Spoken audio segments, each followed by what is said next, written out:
All right. Thank you very much. Welcome to the Languages Pedagogy Podcast. Today we have another amazing episode, another wonderful guest, and I'm so happy to have. I have the honor right now to be here sitting and having a wonderful conversation with one of the top in education, in language learning.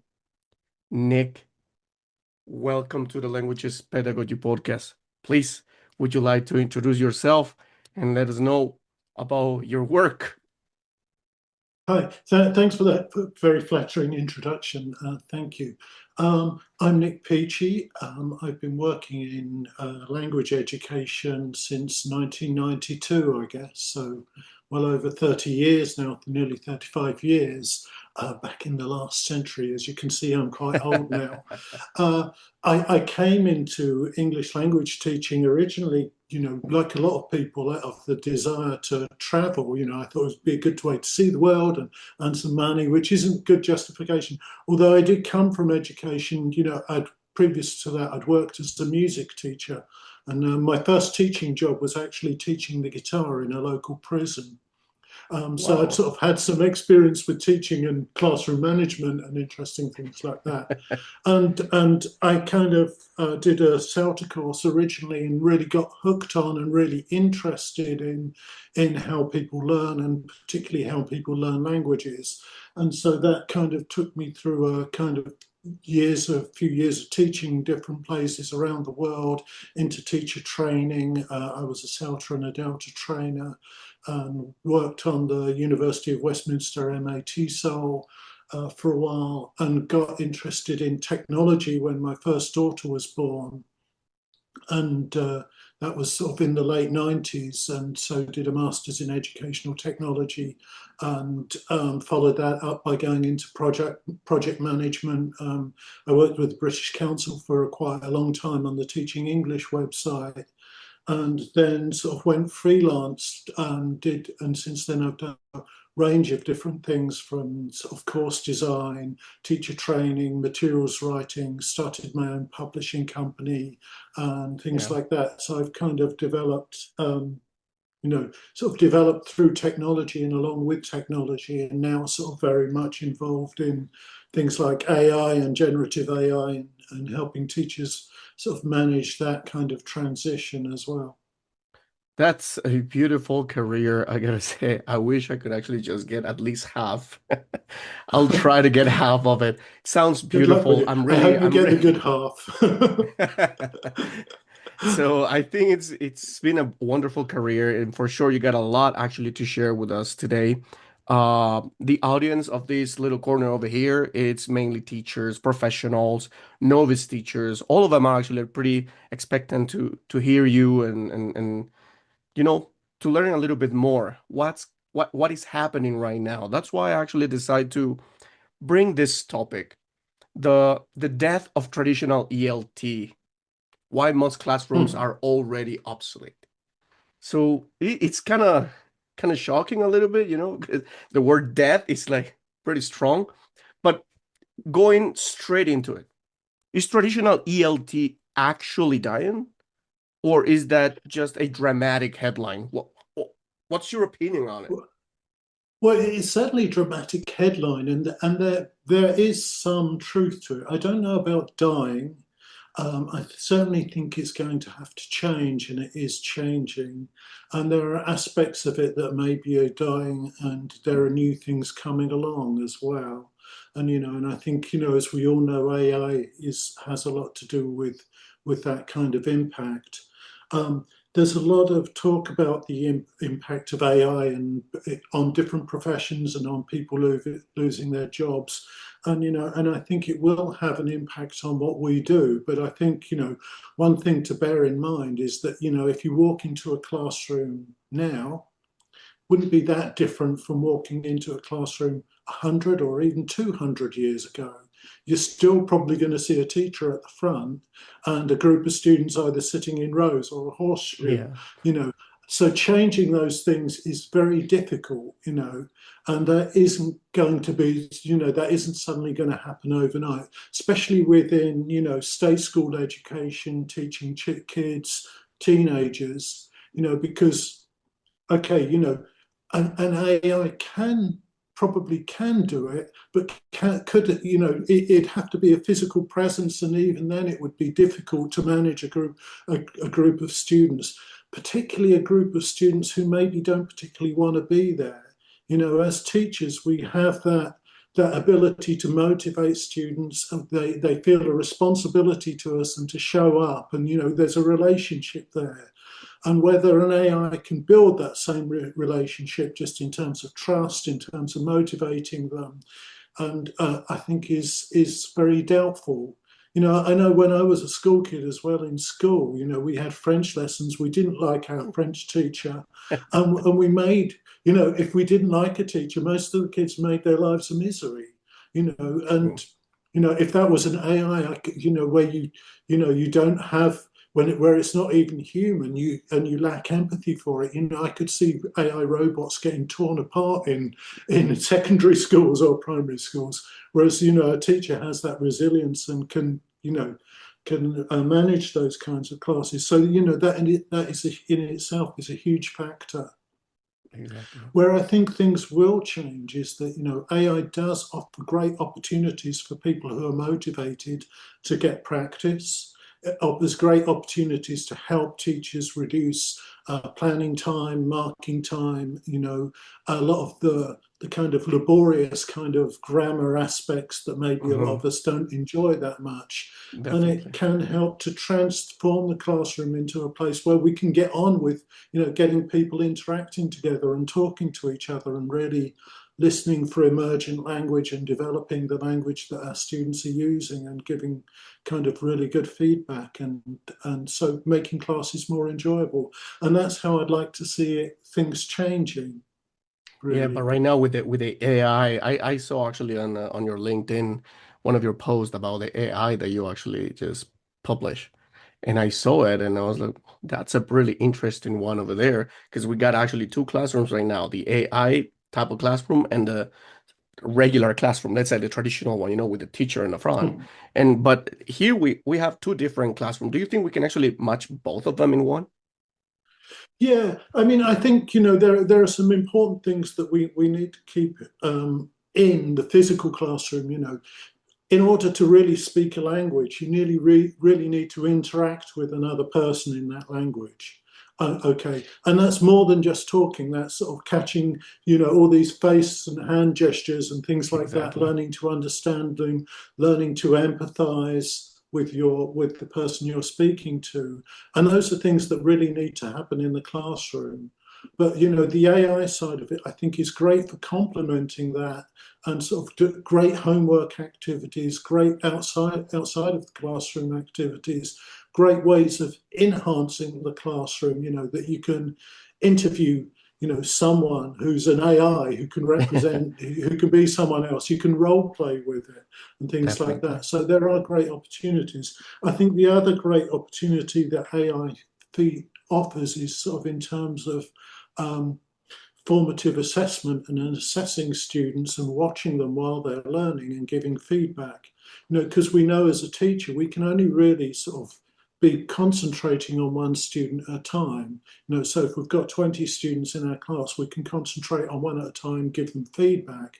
Whereas potentially in AI could be monitoring all 20 at the same Definitely. time Yeah. and providing feedback for them. And that's quite a big thing because we know how important feedback is in terms of, helping students to develop. So, using AI in that way, I think can really help. That's It's a something that really it good can do tool.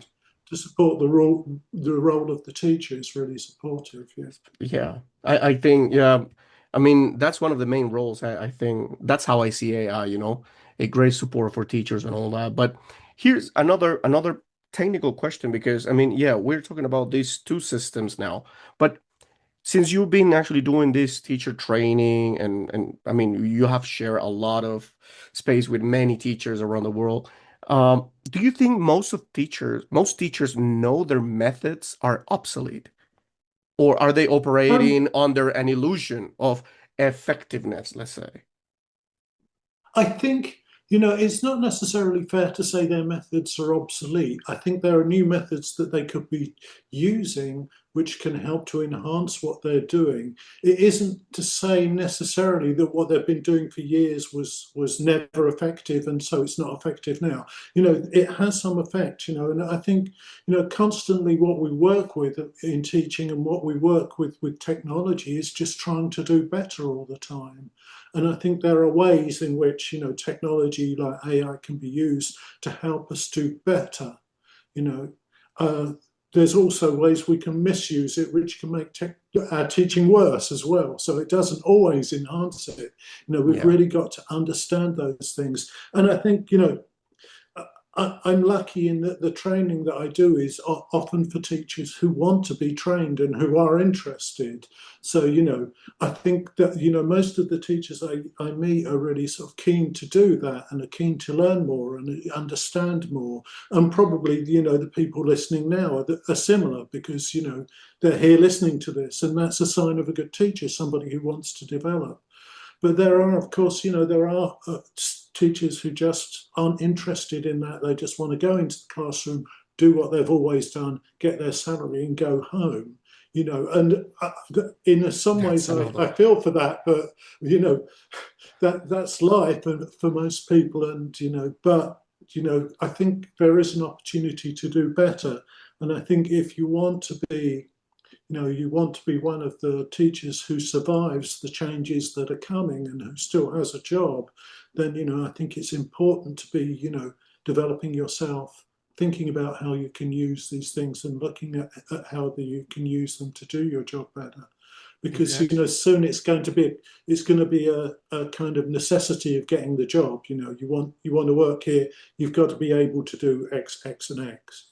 Hmm. Whether it's using a digital whiteboard or teaching online in Zoom or whether it's using AI and using those things, it's going to be part of your skill set that if you don't have it, then it's going to be much more difficult to be employed.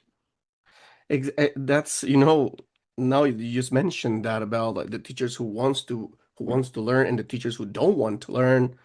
You actually made me remember a little bit of one of my previous episode, one of the guests, Judith Thompson. She actually just told me, it was like, we got two type of teachers as well. The teachers who like to help and the selfish ones. So Hmm. we're kind of Yeah, in the same way now. And then I had yeah. another wonderful teacher, Anna. She's like, Mike, who goes to a doctor who is not a doctor? Would you go to a teacher who is not a teacher?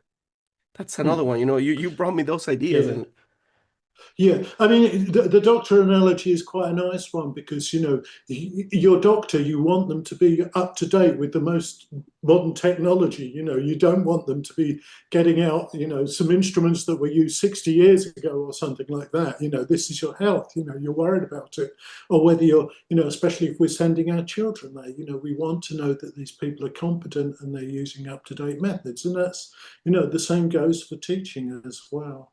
You know, it is. I mean, I know lots of people in my profession and lots of people in our profession sort of, we kind of big up teachers and go on about, how marvelous they are. And it's true, a really good teacher can change your life. I know a teacher who changed my life profoundly, but I also know of some really bad ones who have had a really negative effect on people's lives as Exactly. well. My own included. I also had a bad one. So, you know, they're not all good. So, it's not like every teacher is better than every AI teacher.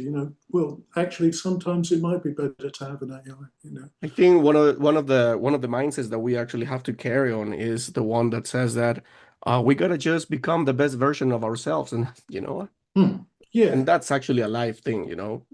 Yeah, So, and see, and I think it's a great thing to keep your profession interested. Like I say, I qualified as a teacher in '92, and I'm still really interested in it because I have kept developing and new things are happening, and it makes the profession still interesting, and yeah, that's great. You know. I see it. I see it with your post, with your daily post, and all that. And I'm like, wow, wow. I want to just get, as I told you, just half. That would be that would be it. I would be very happy. But now coming back to the ELT part, because since you are in this world and you have trained so many teachers and all that, as I told you before, what are the biggest myth that traditional ELT still sells to teachers and learners? Biggest myths. Yeah, I think one of the biggest myths is that we have to directly teach grammar. I think that's a myth. that's it. I Yeah. think what we need to teach is communication and sort of deal with the language that students are trying to produce, rather than describe have this grammar kind of framework that we're just focusing on. I think Scott Thornbury, who called them grammar McNuggets or something like that, these kind of Yeah. McNuggets of grammar Yeah, that yeah. we can structure. And you can learn all of the grammar structures and not still not be able to speak or to say a word. And that, you know, and in the end, things like pronunciation, which a lot of teachers ignore a lot of the time, actually is more important than teaching grammar, because however good your grammar is, if you say something and your pronunciation is unintelligible, then you Incredible. can't be Yeah. understood. No, that's true. Well, those are really big myths actually, and I think most of the teachers that have actually asked this question, most of them agree with that. I mean, Hmm. grammar. Everybody just point out at grammar, Yeah. grammar, grammar. Okay, fair enough. We are all in the same line. Perfect. But now, since you are in this part also of the publishing books and all that, I have a colleague, and he's got this joke, and he was like, you know what? I don't understand, Mike. You know, why people in the school still believe that the book is God. So it's like, Yeah. why? Why has the curse book become such a dominant force? And is it helping or quietly limiting learning? I don't know. I mean, I don't. I've never particularly liked course books. I was lucky in that when I did my CELTA course, my first experience of teaching was, we didn't get a course book when I did my CELTA course. We Mhm. got bits of different ones, and we had to adapt them and make them suitable for our students. And I think that was a great training, and that sort of developed a real love of materials writing for me. I've always enjoyed making my own materials and producing my own materials, which is why I went into publishing, I guess, because I was no longer teaching and I had all these ideas, and I thought, what do I do with them? Well, I'll just publish the ideas. I'll write the lesson plans and I'll publish them, and hopefully somebody finds them useful. So that kind of got me into sort of materials writing. But I think a lot of the attraction of the course book is that it gives some stability and gives some semblance of structure for teachers, and I guess for students in a way as well. They feel like, oh well, I've got from page 10 to page 20, so I must have improved. And Yeah, and the teacher's thinking, yes, by next week we'll have you to page 30. And so there's that kind of idea that you're progressing, exactly. even though you may well not be. But, and I think, and in a way, that's one of the problems with language learning, is that it is a slow process, and it's hard work, you know, and it can take a while before you really see that you are making progress. And so that kind of short term kind of illusion of progress, I think, is something that a lot of people cling to with the course book. Yeah, I mean, one of the other bad things that I find about them, apart from the fact that they kind of tie you down to this sort of traditional methodology, is also that they're this kind of one size fits all kind of course book. Oh, They're made globally for students all over the world, and I mean, it's not even really just a global issue of, okay, this that might suit French students and not German students, or mhm. or Moroccan students. It's more to do with, even within one sort of nationally homogenous classroom, you will have people with very different needs and very different Yeah. styles and very different barriers to learning and very different neurodiversities and things like that. It doesn't take account of things like, plurilingualism and multilingual classrooms where, you have students who maybe you've got 2 or 3 different languages, students who are bilingual, and, within a global course book, it's English only. And we know now from research that English only isn't the best way to run a classroom, that, using those other languages can really support and help students to develop their English. Definitely. So this actually brings us to the main topic, the death of the ELT classroom. Because this is a different, and now we have a different perspective. Back in the days, we actually used to have these type of ideas about the traditional classroom, and it was one size fits all. That was the perfect Hmm. way. But now we have different terms, new words, Hmm. multilingualism. We have multilingual learners, neurodiversity, I'm sorry, and all that. So it's like Hmm. so many new things now, right?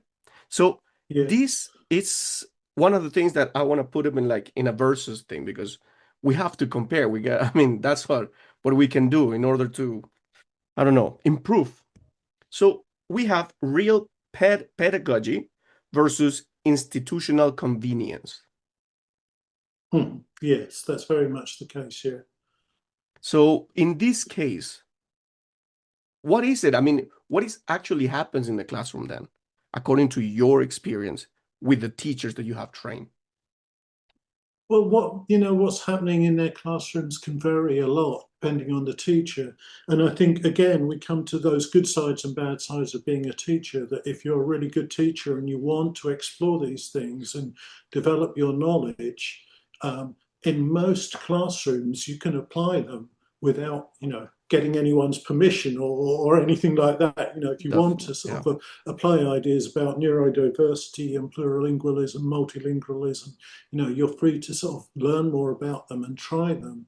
And I think, that's one of the good things about being a teacher in a way, is that in your classroom, you're the CEO of the class kind of thing. But, Yeah. there are schools that are the opposite of that and are very controlling about, what the teacher does, what the teacher says. They must stick to the course book. They must do the course book Yeah, exactly as it's written. They must miss out this page. They must never miss out this page, and those kinds of things. And often those kind of strict constraints are sort of passed down um, very arbitrarily, without much thought, without consideration for the individual students and things like that. And that's a real shame. But again, it depends on the teachers. And again, I've been lucky in that most of the time, if I'm training teachers, they want to change. I'm training people who want to change. yeah. I'm not having to deal too much with the people who don't want to change, which must be much more difficult to deal with. So, Definitely. I mean, and this is one of the biggest problems that we're actually facing in the mm, industry. Let's put them in that context. In education, we're actually facing that, and all the teachers actually yeah, agree on this one as well, because we would like to actually have a good class because we want to work for our students. But then mm, suddenly there's like an obstacle over there that is not allowing you to do the job the way it has to be done. Not just based on mm, the book, but based on, you know, taking care of the individual student, not as a whole mm, class, because every student learn different, listen to the language different, and all that. So mm. this is another thing that we gotta talk and tackle. So contrast now the old versus the modern learning. So we have what has changed in the way people actually learn languages outside the classroom now. Yeah, I think what's really changed is that they have much broader opportunities, a huge range of opportunities to develop their language outside the classroom, especially if they're autonomous learners. Mhm. There's a huge opportunity to kind of find different apps to interact with, find real people to interact with, go through social media and interact with your target language through social media. So there are a lot more ways of genuinely using the language and and um, and learning from it in that way. I can remember years ago when I first started teaching. My first teaching job was in Cairo, and if if my students wanted to use English outside the classroom, the opportunities were very few. They could maybe approach a tourist in the town centre, which is not really the something you really want to recommend your students to do. Exactly. Or there was one English language newspaper, and we used to get the English Wow. language newspaper once a week and cut up different bits of it to use in the classroom. Apart from that, it's maybe kind of occasionally on TV or something like that. But now, they have loads of opportunities to interact with people and real people from the kind of culture and language they want to learn, real content through the internet and things like that. And I think, and online learning as well, this kind of learning, whether it's in a group or one-to-one, there's huge opportunities for online learning and to develop your language through online Yeah. learning if you're motivated and you want to So find a now we have, teacher from anywhere in yeah, the world. exactly. So now that we have all these apps, AI and online immersion, don't you think that maybe all these things are actually exposing the weaknesses in traditional teaching models? I think in a lot of ways they do. And I think that was something that was interesting about COVID was that when a Oh, lot of classroom teachers, physical classroom teachers who didn't like to use technology and were stuck with their traditional routines suddenly had to go online and teach online. I think for a lot of them it was a disaster. And it because it really shows. you know I mean, it's not an easy format to teach in, and you really have to sort of think about it and think about how you're communicating, how you're managing your classroom, how you're getting your students to interact together. And I think it was a huge challenge for a lot of teachers. And I think a lot of teachers discovered that they could do really well through it. And a lot of teachers did really badly, and a lot of students really suffered through that as well. This ability to use the camera and use this space, is something you have to learn. And I can remember at the time doing some training with different teachers and doing online conferences during COVID. There were some teachers who'd have their camera, so it was kind of at the side of their head. You couldn't see what their face was doing. yeah. You kind of getting this view, or it was if the camera was underneath, it was going up their nose and things like that. Yeah, yeah, Just sort of getting used to, okay, this is your space now, this is your classroom, you're moving within this little exactly. limit, is a change that you have to make. And if you don't have the awareness of things like body language and eye contact and things like that, and you don't think them that they're important, then it really shows up in this kind of environment, I think. You actually made me remember all those memes actually back in the days during COVID time, a whole bunch of teachers. I mean, it was so sad. I don't know. I felt so bad for them, because they couldn't actually just put the camera on. They didn't know actually how to put it. And it's true. I mean, Yeah, but we gotta actually to be updated. yeah, And yeah. then comes the analogy with the doctor. Yeah, yeah. And I think, one of the differences, I mean, when COVID happened, video conferencing and things like Zoom had been around for at least 10 years, That it wasn't like new technology. It had been there a long Exactly. time, and teachers were Good forced to point. use it. And there's been a huge difference between that and AI. And I think with AI, teachers have been really quick to take it up and learn about it and use it. And I think that kind of change in mindset was brought about during COVID, being pushed into using technology. I think a lot more teachers are now able to cope with AI than would have been if the whole COVID thing hadn't happened and they hadn't been pushed to make that move first. Yeah, that was a really good push there actually for teachers to start Mm. learning something new, right? Because Yeah, I the students mean, were the one who were helping the teachers in that time. yeah, yeah.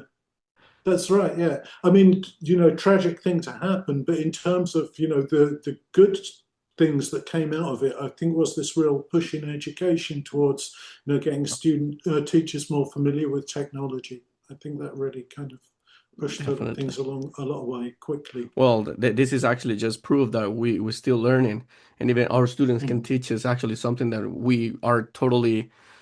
I mean, we're refused to learn something. Maybe they are the ones who motivate us to learn Yeah. for them. But Yeah. that's a good point there. Yeah. So what are the core skills now modern learners actually need that classroom often ignore?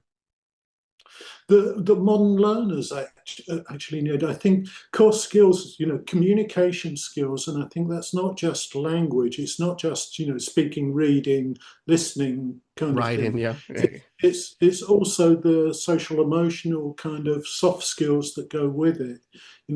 Understanding that, listening to someone isn't just about hearing their words. It's also about understanding how the person is feeling and what message they may be conveying that they don't want to, that they're not saying openly as well.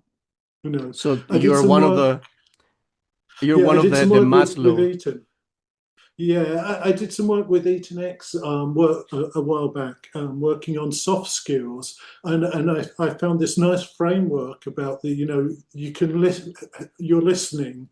There are different levels of listening to people, and this isn't connected with understanding the words. It's connected with attitude in a way. Is that at the first Mhm. level, you kind of listen to them, you're hearing the words, and you're kind of nodding, but you're not really listening. You're going, yeah, yeah. Then there's the next level up where you're listening, and as soon as you start listening to what they're saying, you start thinking about yourself.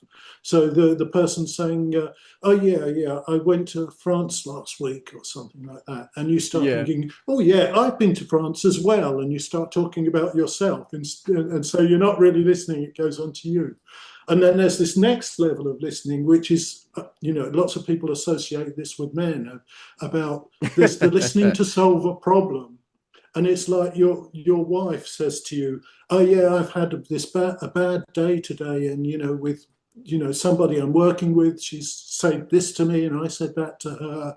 And instead of sort of listening and understanding, you listen to problem solve. So you listen to half of it and you go, "You should do this," or "You should do this," and you think you're fixing the problem, but you're not. And your wife gets more annoyed because actually you're not really exactly. listening properly. So there's the further level of listening where you actually listen and you engage with them, and yeah, okay, yeah, I understand you, and you sort of you check your listening, and you draw out what they want to say and check that you can done. So she said that to you, and what did she mean by that, do you think? And so that you're listening actively and engaging with them, and that's something that we don't teach really. We just teach, Definitely. okay, listen to the tape, answer the comprehension questions. Okay, you How understood do, it. And yeah. talking to real people isn't like that. It's Hmm. there's this negotiation of meaning and really understanding not just what they're saying, but what they're feeling. And that's, I think that's really important.